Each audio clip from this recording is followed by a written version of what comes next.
Hi, everybody. It's Matt from Discover College Soccer. I hope you're enjoying the podcast, whether that's on YouTube or your favorite podcast platform. Don't forget to hit the subscribe button. I also wanted to let you know about the Discover College Soccer Study Table. This is our brand new online portal that is complete with a 14-part online course giving you all of the ins and outs of the college soccer recruiting process. There's also a wealth of resources such as checklists, templates.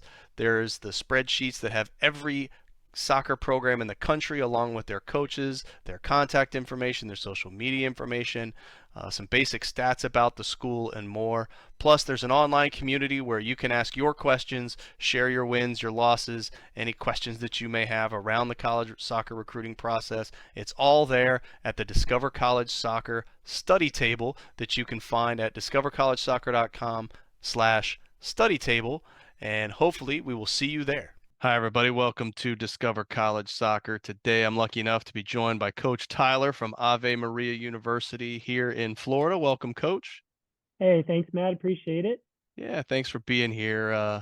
We were just saying, I've driven I-75 south enough to know where Ave Maria is from a freeway perspective, but have not had the opportunity to be on campus. So I'm excited to talk to you and hear more Certainly. about it. Um, well, we're talking here. It's the end of June, so it's Mm, smack dab in the crazy recruiting season, at least for those folks looking at, the next class, I'm yep, guessing. So just out of yep. curiosity, as an NAI women's program, what does your recruiting calendar kind of look like? So are you solely focused on 24s right now, or is that already done and you're already on to 25s, or what does it really look like for you guys during your recruiting? Sure. Well, as an NAIA school, thankfully, we're able to talk to any student athlete, regardless of their age, if they're in high school. And so we're not confined by any NCAA rules in that regard. So with us, it's kind of an open-ended recruiting at all times because of that. And so we have a very specific thing that we're looking for here at Ave Maria in terms of the student athlete and the student for that matter. And so when we find those types of women, we're more than willing to talk to, for instance, right now, obviously 2024s, but also 2025s and even 2026s. And just to start that relationship, which I think gives NAIA schools sometimes a little bit of an advantage over NCAA schools because they can have a longer relationship. So right now we went to significant amount of showcases over the fall and the spring semester, and so now we're either staying in contact with those young ladies who are 24s, 25s, or 26s, or even still kind of trying to make initial contact with them. So that's kind of what we're doing. A lot of phone calls. Not traveling too much this summer to any showcases. We do the bulk of that in the spring semester. Okay. Well, is there kind of a must-see list in terms of events that you try to get to? Certainly. So we are anything close to home, obviously, we'll do our best to be at. We have a wonderful coaching staff, myself, and then our assistant coach, Talia Meza, our assistant coach, Eddie Villarreal, our assistant coach, Rachel Atherley. And so we kind of divvy up the tournaments, if you will, in the state of Florida and beyond. And so we will go to anything from the CDL showcase in Tampa, anything at Disney, and then we try to kind of expand the horizon and go to ECNL showcases because typically that's a high level of soccer. So this past year we went to ECNL Houston, ECNL Phoenix. Where else do we go? Anything in Florida? There's two big couple showcases in Florida. So those are the big tournaments that we hit. And for us, we kind of have a scale, kind of a rubric of what we're looking for. But I think the biggest thing for us is the cultural fit because we're a faithful Catholic university. And so we want women who can thrive here, obviously, and desire to grow in their faith. And so that I think is a big piece of what we look for, and obviously talent. And then the third thing is that Ave Maria is a really strong academic institution, and so we obviously look for people who can succeed academically here as well. So yeah, but those are the tournaments that we typically go to when we kind of divvy them up throughout the year. Now, if you can, kind of give me an idea of, let's say you're at an event, let's say you're up the road at ECNL Florida here in Bradenton, right, at Premier, Yep. and when you or any of your staff get there, what is the mix of players that you're going to see because they've reached out Yep. and you know about them versus I'm plopping down to watch this game and I'm hoping that there's a fit. Yeah. How does that work Yeah. when you're at an event looking at players? Yeah, so I think we do some groundwork before the tournament, obviously, and in the ideal world, and sometimes it kind of creeps up a little too close to the tournament. I still do it, but we'll reach out to so first and foremost, we'll sign up for the tournament. Women will reach out to us based on their interest in us, which is always a good thing. And then we'll take a look at the schedule and we'll say, okay, who is this team that this woman is on, this young lady's on, and then who are they playing? And then from there, we'll develop a schedule, and then I'll reach out to the DOCs at those clubs, and I'll say, hey, here's Ave Maria University. Here's what we look for in a student athlete. Do you have anyone on these specific teams we're going to be watching, or anybody else at the tournament who you think may fit this criteria? And then from there, we'll continue to build out the schedule. And so we'll go, and we'll go and we'll see a significant amount of games each day, and our schedule will be packed basically from morning until the last game. And sometimes we'll have to leave a game at halftime and go see another game based on all of that. Now, it was interesting because I ran into a Florida State assistant coach at ECNL Houston, and his process is a lot more elaborate than mine. He's talking to national team coaches and all these things. He's looking at people in the national team pool, and he's whittling it down to people who can actually play at Florida State.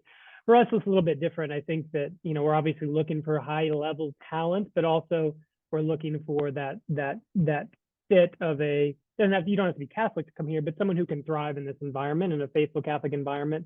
And then also when we get the brochures, we'll sit down and we'll say, okay, who goes to a Catholic school, who goes to a Christian school, who may be interested. We'll talk to the parents who hand us the brochures. Hey, do you know of anybody on the team who may want a faithful Catholic environment like ours? So that's kind of what it looks like. It's fun. We really enjoy it. It's not, what a gift that our job consists of getting lawn chairs and going to watch soccer all day at these tournaments, and usually in pretty nice weather too. So that's kind of what it looks like. Although I heard the New Jersey weather wasn't the best last week for some of the Yep. GA stuff, but hey, that's all right. Yeah. Yep. Well, what about camps? Do you guys do ID camps? Do you or your staff work external camps? Do camps fit in at all?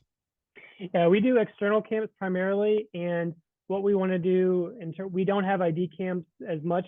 What we want to do is when we find a good fit for us, we would just want to just go after that person with a lot of energy and investment. And so we really try to personalize the visit and make the visit like the best it can be. And I think we kind of learned that from Messiah College up in Pennsylvania. Just, they're kind of the blueprint for creating like a faithful Christian excellent soccer program. So kind of like that, we want to make it the best recruiting visit ever when we find a fit. And then we'll also spread out among the state, like at St. Thomas, Southeastern, we'll go to their ID camps and things like that. So. Okay.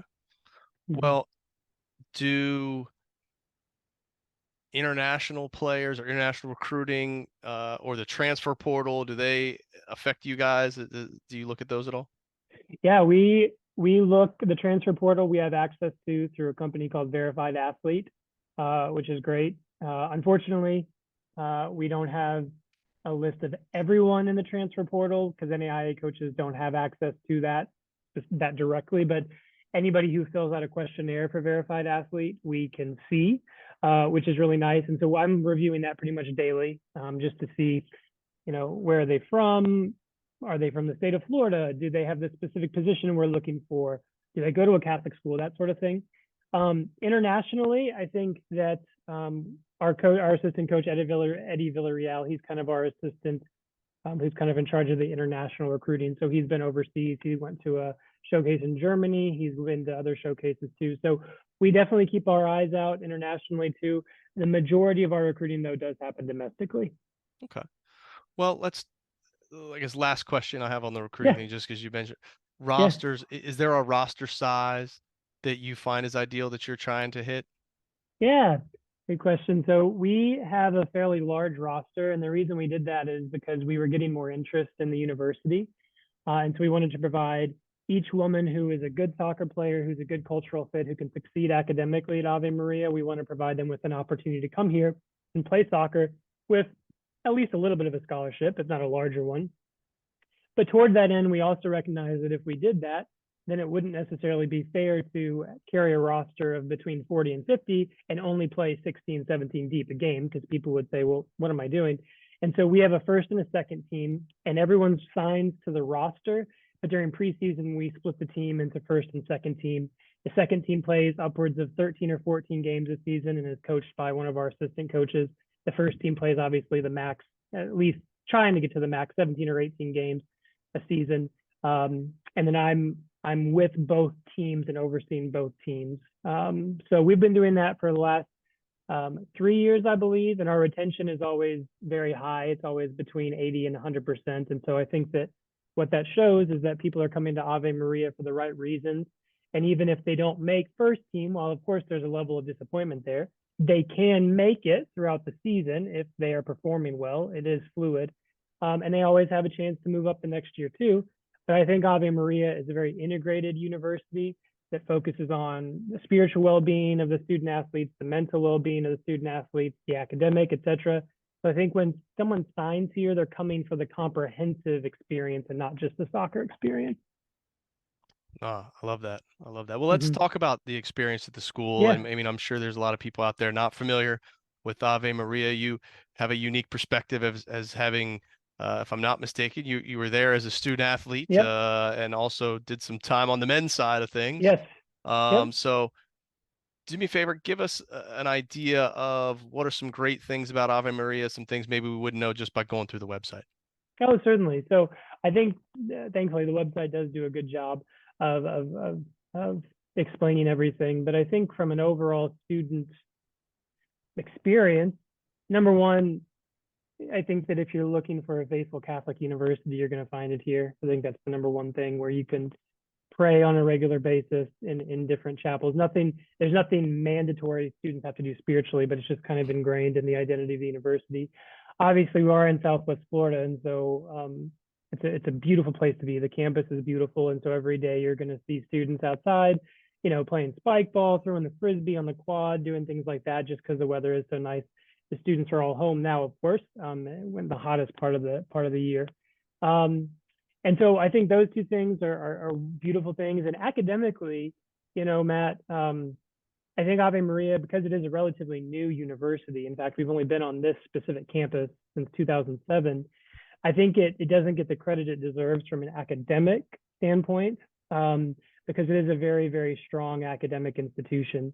And so faithful Catholic, beautiful weather most of the time, very strong academically, and also very affordable. I mean, tuition is increasing across the nation, but we're trying to keep it as low as we possibly can each year. And I think there was a survey done, not a survey, but a study done probably about 3 or 4 years ago, where our tuition and cost of attendance was 40% below the national average when you look at small Catholic schools like us. So trying to do that. So yeah, I think from an overall student perspective, it's a very happy, joyful, rigorously academic place.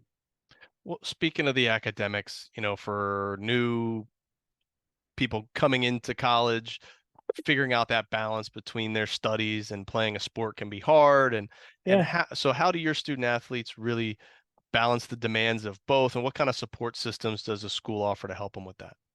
Yeah, definitely. So I think number one, it kind of goes back to, well, it does go back to recruiting, right? And that third pillar of what we look for, people who can succeed academically here. So when someone signs here, we have faith that they'll be able to succeed, and it'll be a relatively simple transition. And so I think that plays into our recruiting and making sure that people can succeed here. We had, what was our team GPA this past year? I think it was 3.45. So I think our team GPA is very strong, but it is still a transition nonetheless. You're right. And so there are several different layers of support at Ave Maria. The first layer of support, I think, is the faculty. So the student faculty ratio is 15-1. And what that means is that the faculty is very hands-on with the students, and they're very readily available for office hours very regularly throughout the week. And so we encourage our students, if they don't understand anything, to go to office hours. The other thing too is that they are inevitably going to have to miss some class for games. And so What do you do right when you get back, or even before? You got to go to office hours to make sure that you're getting what you missed. We have tutoring in every academic discipline, and there's a tutoring schedule online that's run by a wonderful, wonderful man. So we have office hours, we have tutoring, there's a writing center that's available to edit papers. And then for us as a coaching staff, we're going through every week grades, attendance, missing assignments, and things like that. And if there's anything that kind of is like a yellow flag, like this doesn't look right, we'll have a one-on-one conversation. And lastly, there's also student athlete support. There are 2 staff members on campus who handle the student athlete academic advising. And so not only if something's off from my perspective, will I encourage them to come talk to us so we can get a plan, I'll also ensure that they go and talk to our student athlete academic advisor to kind of get back on track. So there's definitely different layers of support. But we have a really wonderful group of women on the team, just joyful, happy, hardworking, and that's on and off the field too. So the academic piece, people do struggle sometimes, but it hasn't necessarily been something that has been a huge issue for us. Okay. Well, fast forward a couple months and put us in October, heart of the season. What does a normal week look like for a player in terms of when his practice, classes, kind of the game cadence, all that kind of stuff? Yep. So let's see where to start with this. So we train every day for about an hour and a half to 2 hours, except for game days and Sundays. And on top of that training, where obviously we're attacking the principles of the game during preseason, and then after every competition, obviously we'll break down the film and go from there based on the next training session. We'll also have individual film sessions with players if there's a specific, if there's something that is like a trend, becoming a trend, both for good and maybe an area of improvement. We'll bring them in and say, hey, this was great. Let's keep doing this. Or, hey, let's take a look at this clip and let's go through this together. So we'll have individual film sessions. We'll have team film sessions probably twice a week. We have strength and conditioning in season twice a week, and that's mostly flexibility, agility, maintenance, things like this. Not a lot of heavy lifting in season. We'll do recovery days after games, and that usually consists of soccer, tennis, or something fun like that.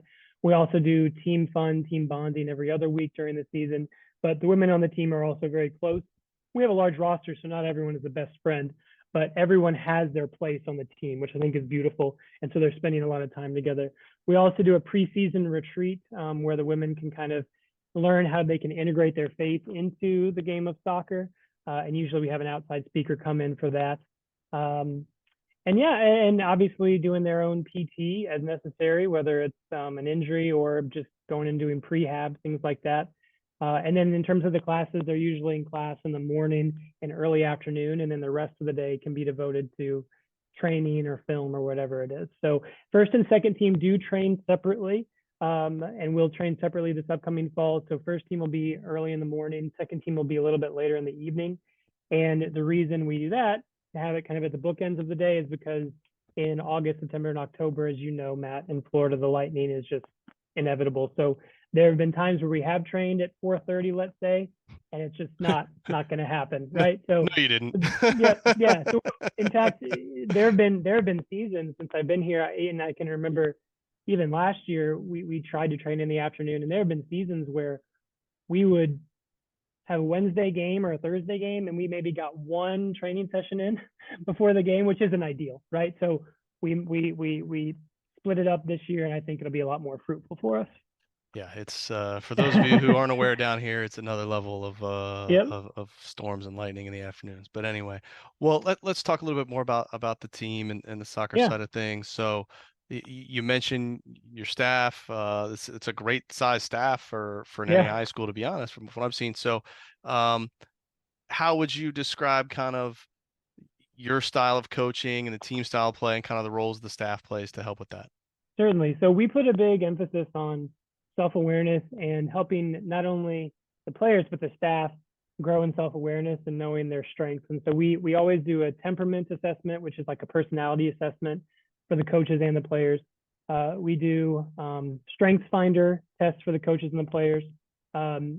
We do Myers-Briggs tests for the coaches and the players. And there's another, I won't go into it, but there's another assessment that's relatively new called Working Genius. And we do that for the coach, well, for the coaches. It's kind of expensive if we did it for the players.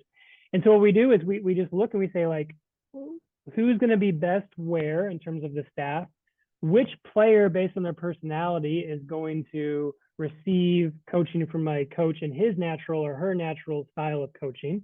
And then we try to go about and kind of mix and match that way. It's kind of a puzzle, but I think just doing our best to do that is better than not doing it at all. Okay.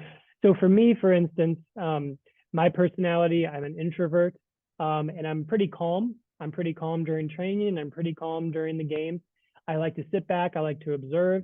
And in water breaks, and I'll freeze the game from time to time or training, but in water breaks, I'll pull someone aside, and that's where I'll have a conversation, and then I'll kind of go back to observing. Coach Talia, our assistant coach, she's an extrovert. She's a lot more vocal, so she's going to be a lot more direct. She's going to be a lot more firm, so on and so forth. And then the players, I mean, there are some women on the team who respond really, really well to very direct, constructive feedback. You did this wrong, do this better.